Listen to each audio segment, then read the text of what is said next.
Assalamualaikum warahmatullahi wabarakatuh. Salam sejahtera bagi kita semua. Perkenalkan, nama saya Maulidayanti. Saya merupakan salah satu staf pengajar dari program studi matematika Universitas Sumatera Utara. Pada video ini saya akan menyampaikan pernyataan diri dosen dalam bidang pengajaran yang secara keseluruhan akan memuat 3 aspek: delivery, interaction, dan assessment. Delivery merupakan suatu proses tentang bagaimana saya menyampaikan materi pembelajaran agar dapat diterima baik oleh mahasiswa. Interaction merupakan aspek yang menunjukkan bagaimana saya berinteraksi dengan mahasiswa selama proses perkuliahan berlangsung. Assessment, bagaimana saya memberikan penilaian yang objektif dan transparan untuk mengukur kemampuan mahasiswa selama perkuliahan. Di kesempatan ini, saya mengambil contoh salah satu mata kuliah yang saya ampu pada semester ini, yaitu mata kuliah Aljabar Matriks 1. Mata kuliah ini adalah mata kuliah wajib program studi S1 Matematika yang terdiri dari 3 SKS. Pada mata kuliah ini, mahasiswa akan mempelajari tentang sistem persamaan linier dan matrik, determinan, vektor di Rn, permasalahan ruang vektor umum, inner product space, diagonalisasi, transformasi linier umum, dan metode numerik. Adapun kemampuan akhir yang diharapkan setelah mahasiswa mengikuti perkuliahan ini adalah mahasiswa mampu menyelesaikan dan menjelaskan permasalahan aljabar matriks 1 terkait persamaan linier dan matrik, determinan, vektor di Rn, dan seterusnya. Dan juga mampu menerapkan software dalam menyelesaikan permasalahan aljabar matriks 1. Untuk materi pembelajaran sendiri diambil dari buku Howard Anton dan Anton Cowell tahun 2019 dengan judul Elementary Linear Algebra edisi ke-12. Untuk materinya, yang pertama ada sistem persamaan linier dan matrik, yang kedua determinan, kemudian vektor di Rn, ruang vektor secara umum, ruang hasil kali dalam, diagonalisasi, transformasi linier umum, dan metode numerik. Sistem pembelajaran dilakukan secara tatap muka atau luring menggunakan media ruang kelas, slide, LCD, spidol, dan papan tulis. Kelas Aljabar Matriks 1 juga dilengkapi oleh Learning Management System atau LMS melalui kelas .usu.ac.id. Kelas USU ini dapat digunakan oleh mahasiswa untuk mengakses materi, kuis, dan tugas. Mata kuliah Aljabar Matriks 1 menerapkan metode pembelajaran ceramah yang disertai diskusi langsung dengan mahasiswa, latihan soal, dan diskusi grup sesama mahasiswa. Selanjutnya, saya akan menampilkan contoh proses pembelajaran untuk mata kuliah Aljabar Matriks 1 yang memperlihatkan interaksi antara dosen dan mahasiswa, pertemuan 5 dengan pokok bahasan vektor di Rn, khususnya norma, hasil kali titik, dan ortogonal. Siang, Bu. Minggu lalu kita udah lihat vektor di Rn yang 31-nya ya, terkait definisi sama notasi. Sekarang kita mau lanjut ke 32 sama 33, yaitu terkait norma, hasil kali titik, sama ortogonal. Oke. Nah, sehingga sasaran kuliah hari ini itu adalah ini. Jadi setelah mengikuti perkuliahan hari ini, kalian diharapkan mampu menghitung norma, bisa menghitung hasil kali titik, dan bisa juga membuktikan keortogonalan dua buah vektor serta beberapa sifat lain dari norma dan hasil kali titik. Pokok pembahasannya adalah 32, norma dan hasil kali titik, kemudian 33 itu adalah ortogonal. Oke, ini untuk review minggu lalu. Untuk yang minggu lalu kita udah lihat definisi vektor ya. Kalau kita punya vektor di Rn, maka kan bisa ditulis dalam bentuk komponen, yaitu misalkan vektor P itu dalam bentuk komponen n tuple P1, P2 sampai Pn. Contohnya misalkan di R2 vektor P seperti ini komponennya, kemudian di R3 seperti ini. Ya. Kemudian minggu lalu kita juga sudah melihat operasi di Rn, yaitu operasi penjumlahan vektor, perkalian dengan skalar vektor, kemudian negatif sama pengurangan. Ya, ini ingat kembali. Sebagai contoh misalkan kita punya vektor P, ini di R3, W di R3 juga, maka penjumlahannya adalah masing-masing komponen dari P dan W itu dijumlahkan. Jadi komponen pertamanya adalah 1,4, komponen kedua adalah 3,2, komponen ketiga adalah 2 adalah 1. Kemudian kalau misalkan perkalian skalar berarti apa? Masing-masing komponen dikalikan dengan 1. Oke, sekarang kita lanjut ke materi pertama ya. Materi pertama itu adalah norma. Norma atau dikenal juga sebagai panjang dari vektor. Ilustrasinya misalnya kita punya vektor di R2, berarti kan dia bisa ditulis dalam bentuk komponen P1, P2. Maka kalau kita punya vektor di R2 berarti secara geometrik itu adalah panah yang ini, ya kan? Dengan komponennya adalah P1 bersesuaian dengan panjang di sumbu X, lalu P2 itu bersesuaian dengan panjang di sumbu Y. Sehingga untuk menghitung panjang dari vektornya berarti kan kita bisa gunakan aturan Pythagoras, ya enggak? Kita mencari panjang sisi miringnya ya. Yaitu panjang sisi miring adalah sisi samping kuadrat ditambah sisi depan kuadrat diakarkan. Sehingga untuk norma kalau vektornya adalah di R2 kita bisa tulis sebagai ini, yaitu akar P1 kuadrat tambah P2 kuadrat. Sini bingung? Enggak ya? Nah, sekarang kita bisa memperumum ilustrasi ini menjadi definisi dari norma di Rn.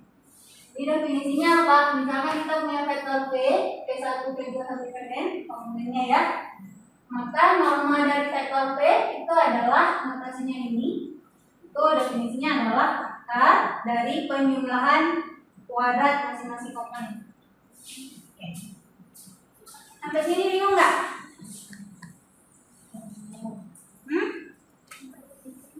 Ada pertanyaan nggak? Coba kita lihat contoh ya. Misalkan kita punya contoh ini. Kalau kita punya vektor P seperti ini 3, 2, 1. Ini kan vektor di R3 ya. Maka kalau kita mau menghitung panjangnya berarti bagaimana?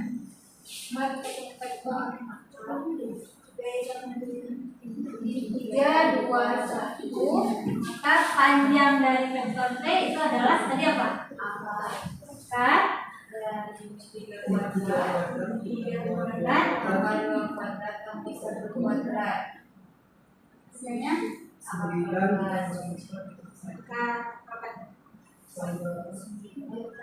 14 ya. Kalau ini bagaimana? Kalau setnya vektor di R5, katakan contohnya kita punya vektor Z dengan komponennya adalah 4, 2, 1, 0, 2. Ini panjang vektornya berapa? Dari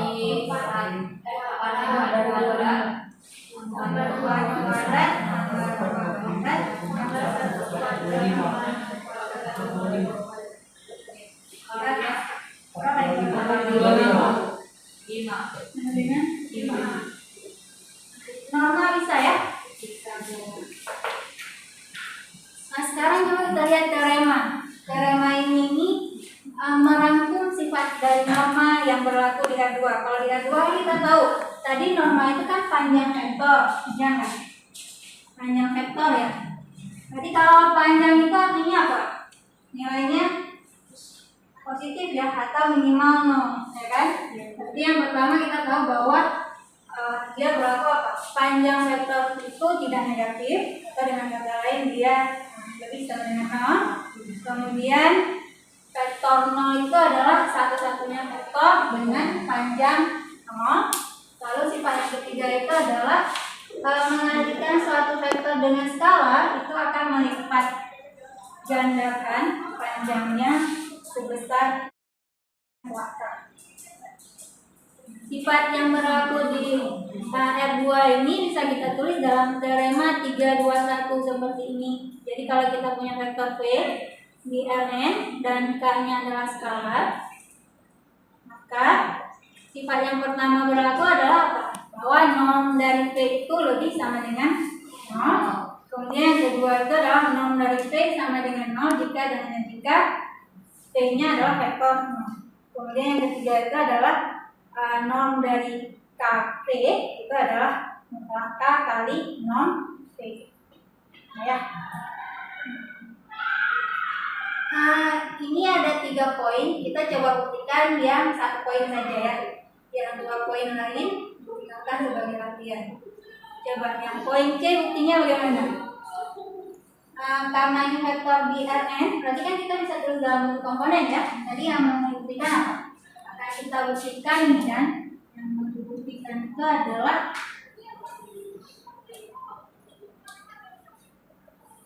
norm KV norma ya, sama aja dengan mutlak K kali norm T ya. Ini yang mau dibuktikan ya. Tapi kalau ada buktinya,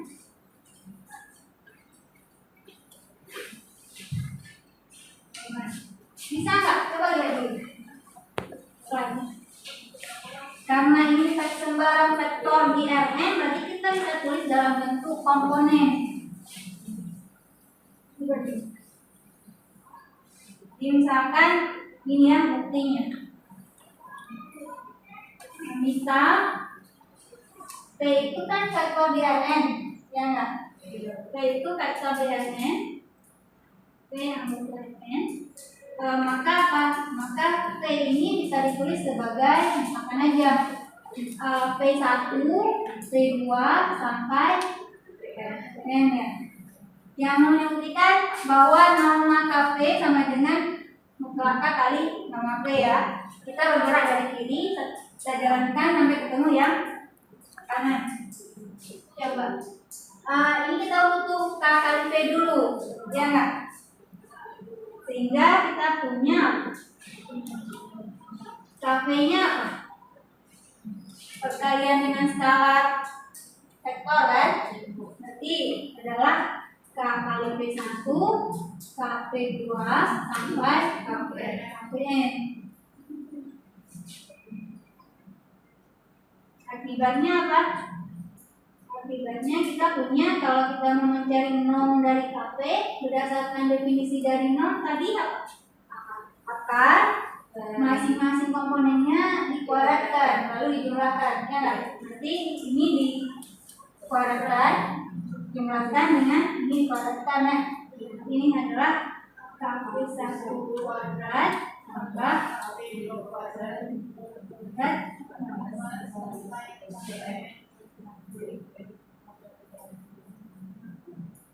ya. Kita jabarkan yang di dalam kotak, berarti kayaknya ada K kuadrat semuanya ya.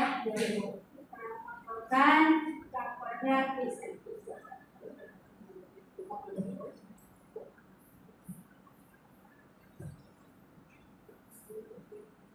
Kemudian akar dari suatu bilangan positif kan itu bilangan K kuadrat kan selalu positif ya. Berarti ini ya hasilnya adalah ini mutlak K kan. Terus yang ini sendiri sisanya itu adalah norm dari P ya.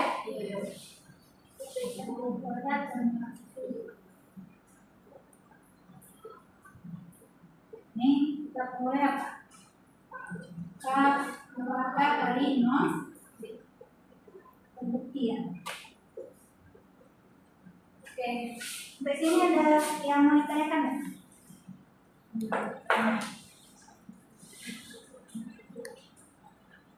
Oke, kita lanjut ke materi kedua ya. Sekarang kita lihat hasil kali ketik. Hasil misalkan coba lihat dulu definisi. Misalkan kita punya dua vektor di Rn, katakan vektor U dengan komponennya U1, U2 sampai UN. Kemudian kita punya vektor P dengan komponennya P1, P2 sampai Pn. Maka hasil kali kiti antara U dan P itu definisinya adalah ini ya, yaitu perkalian masing-masing komponen yang bersesuaian dari U dan P dijumlahkan. Di U dan P itu adalah U1 kali P1 tambah U2 kali P2 tambah seterusnya tambah UN kali P. Contohnya kita lihat, misalkan kita punya U-nya seperti ini, vektor di R4 ini ya. Kemudian kita punya vektor P di R4 juga seperti ini. Maka U dan P-nya apa? Nanti masing-masing komponen dikalikan, dijumlahkan, ya kan? Nanti U dan P-nya adalah min 1 kali min 3 tambah 3 kali min 4 tambah 5 kali 1 tambah 7 kali. Kalau ini bisa dihitung ya. Hasilnya adalah 4.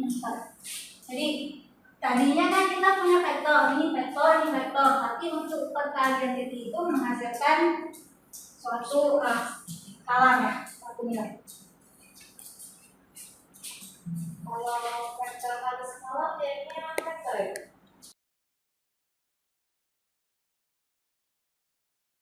Contoh aja 5 kali vektornya apa? Misalkan vektor di R3 ya, 3, 2, 1. Berarti hasilnya tadi sesuai definisi perkalian skalar dengan vektor, ya kan? Masing-masing skalar ini dikalikan dengan komponen dari si vektornya kan. Ini hasilnya ya. Suatu vektor lagi dengan komponen itu berlipat sebanyak 5 ini ya. Apa yang mau ditanyakan? Berarti vektor dengan jumlah yang berbeda, komponen berbeda itu nggak bisa dikaliin. Jadi sekarang ada ini, tadi operasi kita lihat ini. Paham nggak pertanyaan Andre ini? Andre ini tanya ini, kalau kita punya satu vektor di R3, katakan ya, contohnya misalkan 1, 2, 5. Terus ada satu vektor lagi, misalkan ini vektor P. Kita punya vektor satu lagi, vektor di R4. Kita vektor W ya. Misalkan apa? Ini 5, 1, 2, 4 gitu ya. Apakah dua buah vektor ini bisa dikalikan? Bisa ya. Jadi syarat agar dua buah vektor bisa dikalikan itu harus berasal dari n dengan n yang sama.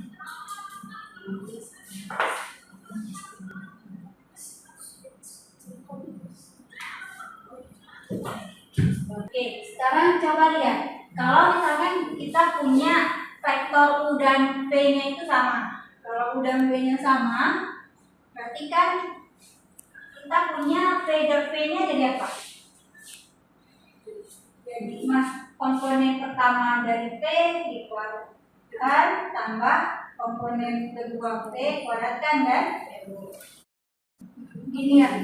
Jadi kasus khusus untuk hasil kali ini, kalau kita punya vektor P sama dengan U ya, P sama dengan U, maka P dot U tadi itu bisa kita tulis sebagai P dot T, ya kan? Karena U dan P-nya sama, ya? Sehingga P dot P-nya bisa ditulis sebagai apa? Ini apa? P1 kuadrat tambah, karena ini komponennya adalah P1, P2, P1 kuadrat tambah P2 kuadrat. Kalau misalkan ini diakarkan,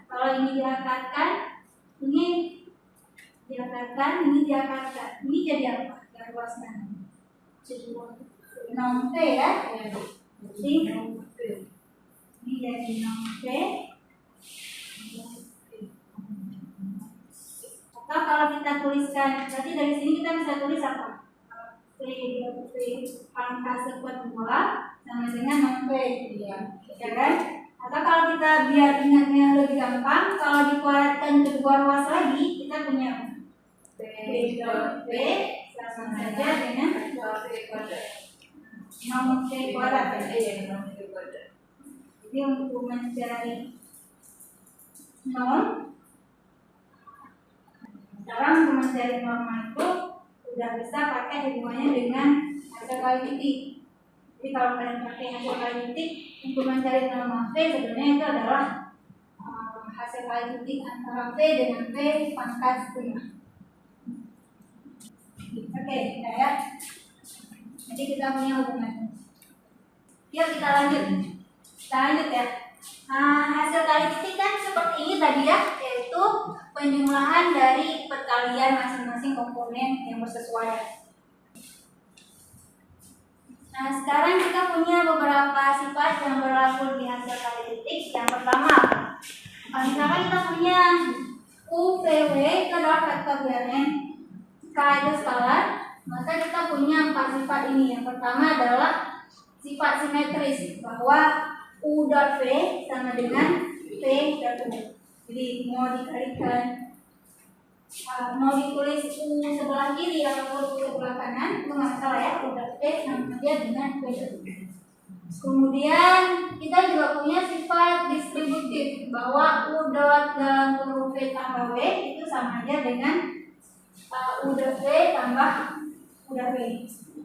Nah, kemudian yang ketiga itu adalah kalau kita punya K kali U dot V, itu boleh ditulis seperti ini ya, boleh dicari menggunakan nilai garis kanan, yaitu dalam kurung K1 dot V. Dalam garis kanan itu artinya kita mencari hasil kali skalar dulu antara K dengan U, baru kita kalikan titik dengan titik. Kalau yang sebelah kiri ini dulu dikerjakan, baru kita kalikan dengan sama aja. Kemudian sifat yang keempat itu adalah bahwa V dot V nilainya itu lebih sama dengan 0, dan V dot V hanya bernilai 0 jika apa? Jika V-nya itu vektor 0. Jadi ini nanti akan menjadi sifat yang harus dipenuhi oleh suatu norma. Di pembahasan norma nanti harus memenuhi sifat. Kita lihat satu lagi ya materinya terakhir. Ortogonal.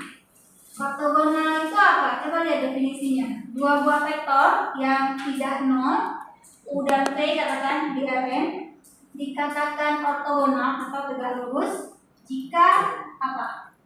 U dot V sama dengan ya, jika hasil kali titik antara U dengan V sama dengan 0, maka kita katakan vektor tersebut, dua vektor tersebut tegak lurus atau ortogonal. Contohnya misalkan seperti ini. Buktikan bahwa vektor U dengan komponennya seperti ini dan vektor V dengan komponennya ini dua vektor di R4 ya, saling ortogonal. Jadi cara membuktikannya bagaimana? Cara membuktikannya adalah tentukan U dot V-nya ya. Nanti kalikan masing-masing komponen bersesuaian, min 2 kali 1 tambah 3 kali 2 tambah 1 kali 0 tambah 4 kali min 1. Ini kalau dijumlahkan loh, min 2 tambah 6 4 ya, 4 tambah 0 4 tambah min 4. Karena hasil kali titik antara U dan V sama dengan 0, maka kita katakan dua vektor ini tegak lurus atau ortogonal. Oke. Nah ini sekarang coba kalian yang menghitung. Bisa yang A, saya tanya siapa? Yang A, saya tanya. Ya aku. Mana? Yang A ortogonal enggak? Coba.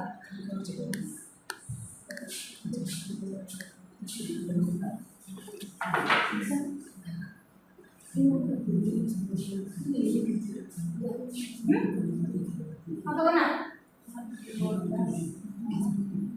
Iya. Ortogonal hasilnya sama dengan 0. Yang A ortogonal karena apa ya? Karena hasilnya hasil U dan V nya sama dengan 0. Karena hasil kali titik antara U dan T sama dengan 0. Yang B, coba. Yang B siapa? Yang B sama. 3 dikali min 4 min 12, min 2 dikali 1 min 2, 1 dikali min 3 min 3, 3 dikali 7 plus 1 min 12 dikurang 2 dikurang 3 tambah 1 sama dengan 4. Ini yang ukuran. Enggak ya? Tidak. Karena hasil kali titik antara U dan C itu 30, berarti dia ada pertanyaan terkait materi kita hari ini.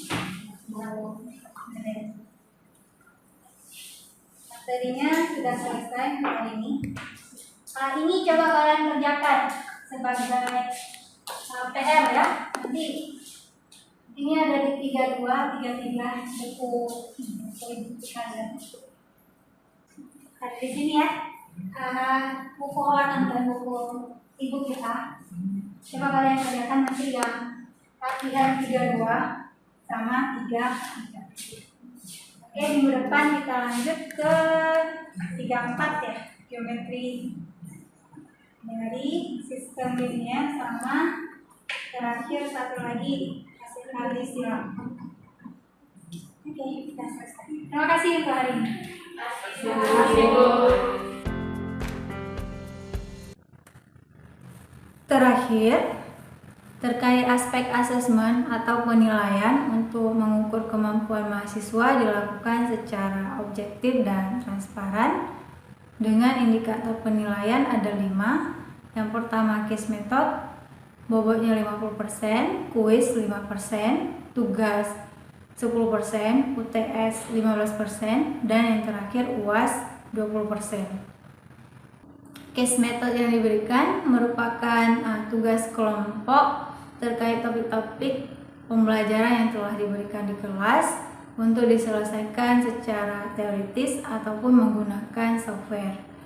Kuis dan tugas diberikan secara terstruktur melalui kelas USU, dan UTS dan UAS itu adalah ujian yang diadakan pada minggu ke-8 dan ke-16.